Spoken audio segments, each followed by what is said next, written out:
Hello friends, मैं हूं मोहित और स्वागत है आपका एसेंशियल्स ऑफ मेडिकल साइंस में।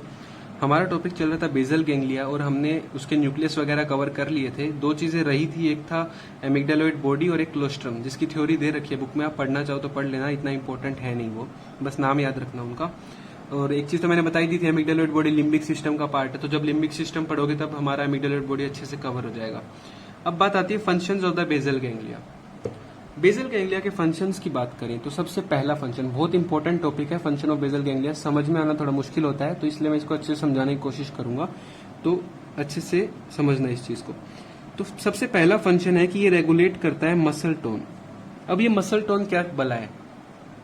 मसल टोन क्या होता है? हम मान लो बैठे हो, मैं ऐसे ऐसे बैठा हूं नॉर्मली, लेकिन मेरी मसल्स अभी भी कुछ कुछ पार्शियली कॉन्ट्रैक्टेड है ना, तो हमारी बॉडी की अच्छी फिगर दिखाने के लिए अच्छे से हम मान लो खड़े भी होते हैं, तो उसमें भी कुछ मसल्स जो है वो हमारी कॉन्ट्रैक्टेड रहती हैं उस पोजीशन को बनाए रखने के लिए। तो रेस्ट पे जो मसल्स थोड़ी बहुत कॉन्ट्रैक्टेड होती हैं, उसी चीज को हम बोलते हैं मसल टोन। तो मसल टोन को बनाने में कौन हेल्प करता है? बेसल गैंग्लिया का। बहुत इंपॉर्टेंट फंक्शन है ये बेसल गैंग्लिया का कि ये मसल टोन को रेगुलेट करता है और हमारी वॉलंटरी जो मूवमेंट्स हैं उनको स्मूथ करता है। मतलब हमारी मूवमेंट्स स्मूथली होती हैं, वो बेसल गैंग्लिया की वजह से होती हैं। ठीक है, आज के बाद अगर कोई भी मूवमेंट स्मूथ दिखे तो वो बेसल गैंग्लिया की वजह से हो रही है।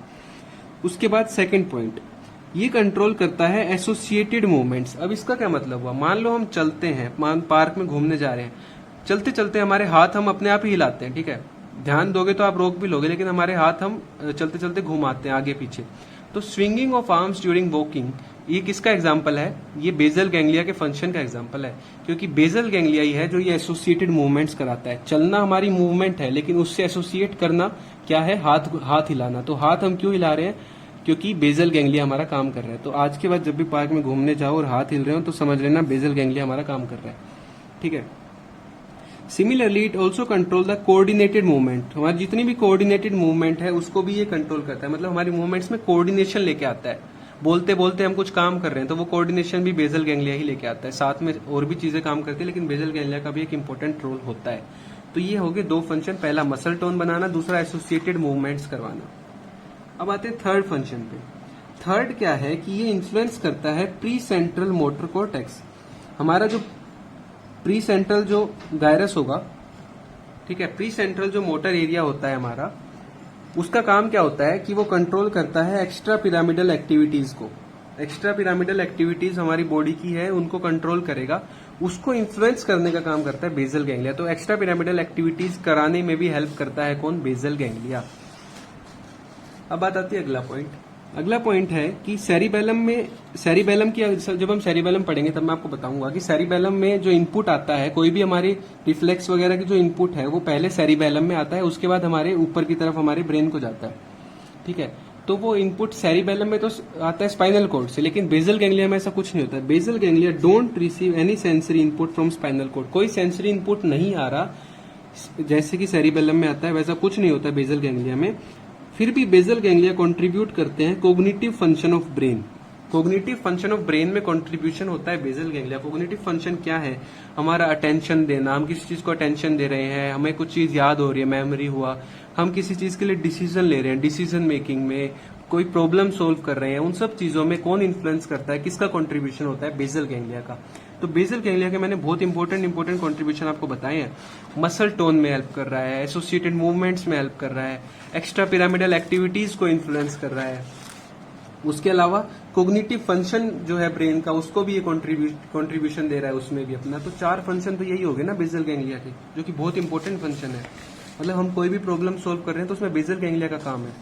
कोई भी हम डिसीजन ले रहे हैं तो उसमें बेसल गैंग्लिया हमारा काम कर रहा है। ठीक है, अब नेक्स्ट आता है फिफ्थ हमारा इसका फंक्शन। फिफ्थ फंक्शन है कि वो हमारे जो सेरिब्रल कॉर्टेक्स है उसको मदद करते हैं लर्न्ड पैटर्न ऑफ मूवमेंट को सबकॉन्शियसली करने के लिए।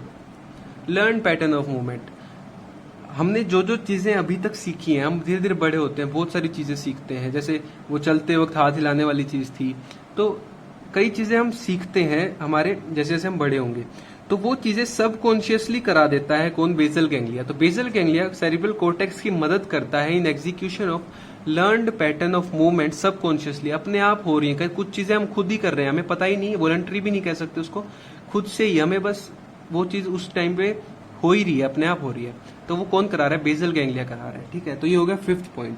सिक्स्थ है कि कॉर्पस स्ट्रिएटम, ठीक है, जो कि बेसल गैंग्लिया का पार्ट है, सेरिबेलम और मोटर एरियाज ऑफ सेरिब्रम, ये तीनों हिस्से मिलके हेल्प करते हैं planning, execution and control of movement.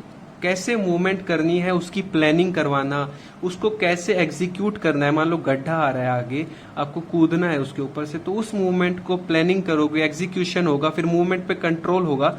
ये काम होता है इन तीनों चीजों का, कॉर्पस स्ट्रिएटम, सेरिबेलम और मोटर एरिया ऑफ सेरिब्रम, तीनों मिलकर काम करते हैं। ऐसा नहीं है कि सिर्फ सेरिब्रम का काम है, सेरिबेलम और कॉर्पस स्ट्रिएटम का भी उसमें इंपॉर्टेंट रोल होता है, ठीक है।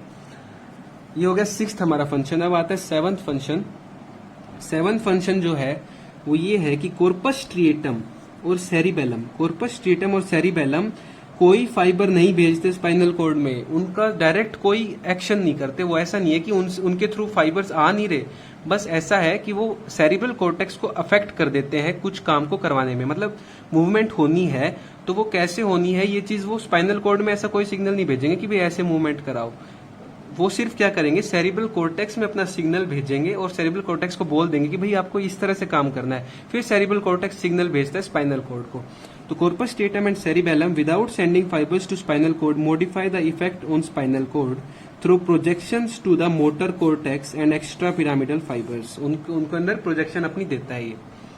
लास्ट जो पॉइंट है वो ये है कि बेसल गैंग्लिया और cerebellum don't initiate the movement. ये बात मैंने अभी भी बोला, इनिशिएशन तो मोटर एरिया ऑफ सेरिब्रम करा रहा है, इनिशिएट नहीं कराएंगे मूवमेंट को। मूवमेंट की शुरुआत तो मोटर एरिया ऑफ सेरिब्रम ही करेगा, लेकिन मोटर कमांड को एडजस्ट करने का काम ये दोनों करते हैं। मतलब बेसल गैंग्लिया और सेरिबेलम मूवमेंट को इनिशिएट नहीं करते, बल्कि वो एडजस्ट करते हैं मोटर कमांड की किस तरह से उस मूवमेंट को करना है।